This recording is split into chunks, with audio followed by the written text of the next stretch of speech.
नमस्ते दोस्तों, आज हम यीशु मसीह के पवित्र अनमोल वचन पर आधारित एक मधुर वचन प्रस्तुत करते हैं जो आपको हर दुख संकट को दूर करने में सहायक हो सकता है। इसमें पश्चाताप, प्रेम और क्षमा की भावना को उजागर किया गया है। तो चलिए शुरू करते हैं, लेकिन इससे पहले कृपया आप हमारे YouTube चैनल को सब्सक्राइब करें। धन्यवाद। जय यीशु।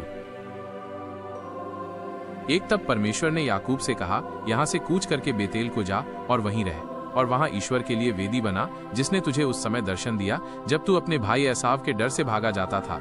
तब याकूब ने अपने घराने से और उन सब से भी जो उसके संग थे कहा, तुम्हारे बीच में जो पराये देवता हैं उन्हें निकाल फेंको और अपने अपने को शुद्ध करो और अपने वस्त्र बदल डालो। और आओ, हम यहाँ से कूच करके बेतेल को जाएं, वहां मैं ईश्वर के लिए एक वेदी बनाऊंगा, जिसने संकट के दिन मेरी सुन ली और जिस मार्ग से मैं चलता था उसमें मेरे संग रहा। 400 जितने पराये देवता उनके पास थे और जितने कुंडल उनके कानों में थे, उन सबों को उन्होंने याकूब को दिया और उसने उनको उस सिंदूर वृक्ष के नीचे जो शकेम के पास है गाड़ दिया। 5 तब उन्होंने कूच किया और उनके चारों ओर के नगर निवासियों के मन में परमेश्वर की ओर से ऐसा भय समा गया कि उन्होंने याकूब के पुत्रों का पीछा न किया।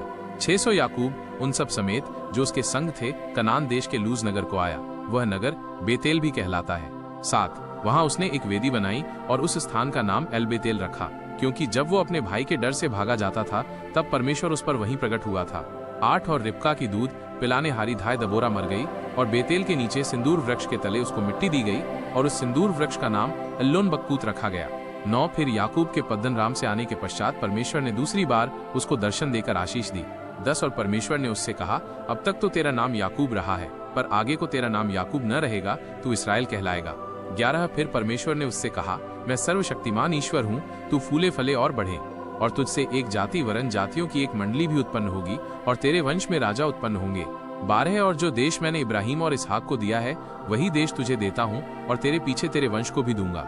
13 तब परमेश्वर उस स्थान में जहाँ उसने याकूब से बातें की उनके पास से ऊपर चढ़ गया। 14 और जिस स्थान में परमेश्वर ने याकूब से बातें की वहाँ याकूब ने पत्थर का एक खंभा खड़ा किया और उस पर अर्घ देकर तेल डाल दिया। 15 और जहाँ परमेश्वर ने याकूब से बातें की उस स्थान का नाम उसने बेतेल रखा। 16 फिर उन्होंने बेतेल से कूच किया और एप्राता थोड़ी ही दूर रह गया था कि राहेल को बच्चा जनने की बड़ी पीड़ा आने लगी।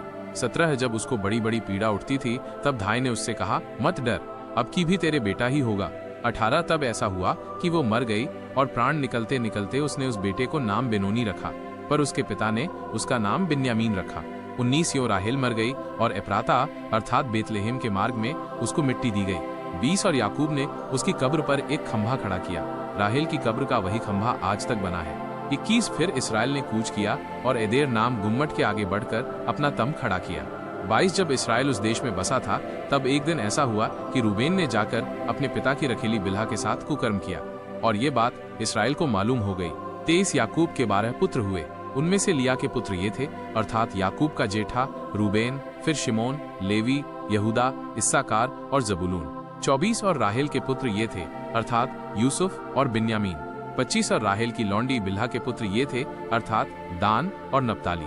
26 और लिया की लौंडी जिल्पा के पुत्र ये थे, अर्थात गाद और आशेर। याकूब के यही पुत्र हुए जो उससे पद्दनराम में उत्पन्न हुए।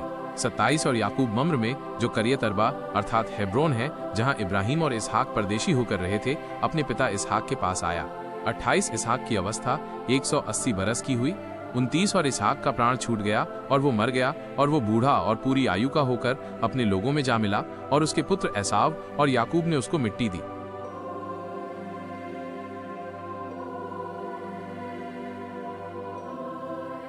आपको अगर ये अनमोल वचन अच्छा लगा तो आप हमारे YouTube चैनल को लाइक, शेयर और सब्सक्राइब जरूर करें। धन्यवाद। जय यीशु।